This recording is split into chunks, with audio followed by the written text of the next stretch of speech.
Telangana CM Revanth కు AP CM Chandrababu రాసిన లేఖపై BRS MLA మాజీ మంత్రి హరీష్ రావు వ్యాఖ్యలు చేశారు. విభజన సమస్యలపై చర్చించడానికి చంద్రబాబు రేవంత్ రెడ్డికి లేఖ రాయడం సంతోషమని చెప్పారు. ఏపీ సీఎం చంద్రబాబు అత్యంత శక్తివంతుడన్న హరీష్ రావు బీజేపీ కేంద్ర ప్రభుత్వం చంద్రబాబు చేతిలో ఉన్నాయని చెప్పారు. విభజన సమయంలో లోయర్ సీలేరు పవర్ ప్రాజెక్టును ఏపీలో కలిపారని చెప్పారు. ఖమ్మం జిల్లాకు చెందిన 7 మండలాలను ఏపీకి అప్పగించారన్నారు. 7 మండలాల స్వాధీనం అంశంపై సీఎం రేవంత్ రెడ్డి చొరవ చూపాలన్నారు హరీష్ రావు. 7 మండలాలు తెలంగాణకు ఇప్పించడానికి ప్రయత్నించాలన్నారు. మండలాల స్వాధీనం అంశం తొలి అంశంగా ఎజెండాలో పెట్టాలని హరీష్ రావు డిమాండ్ చేశారు. 7 మండలాల స్వాధీనం తరువాతే మిగిలిన అంశాలపై ముందుకు వెళ్లాలన్నారు హరీష్ రావు.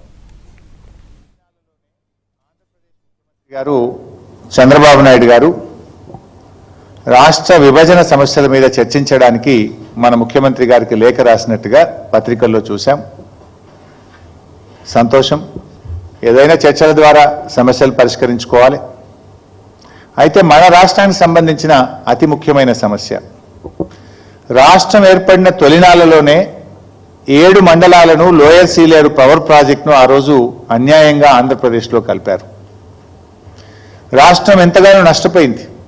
ఆ రోజు ముఖ్యమంత్రిగా పదవీ బాధ్యతలు చేపట్టబోయే కొద్ది రోజుల ముందే, కొద్ది గంటల ముందు కేసీఆర్ గారు తీవ్రంగా దీని మీద స్పందించారు. తెలంగాణ బంద్కు పిలుపునిచ్చాం.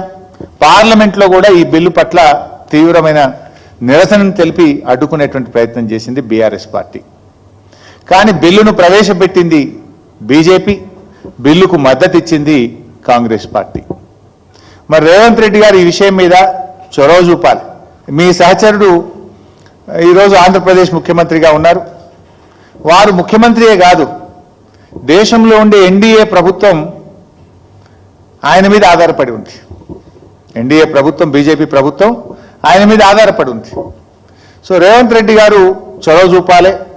చంద్రబాబు నాయుడు గారి మీద ఒత్తిడి తెచ్చి మన 7 మండలాలు మనకు, మన లోయర్ సీలేరు పవర్ ప్రాజెక్ట్ మనకు వచ్చే విధంగా మరి కృషి చేయాలి, ప్రయత్నం చేయాలని చెప్పి నేను డిమాండ్ చేస్తా ఉన్నా. అది మొదలు 7 మండలాలు వచ్చినాకనే విభజన సమస్యలపై ముందుకు వెళ్ళాలని చెప్పి కూడా నేను ప్రభుత్వాన్ని కోరుతా ఉన్నా. మొదటి ఎజెండా 7 మండలాలు ఉండాలి.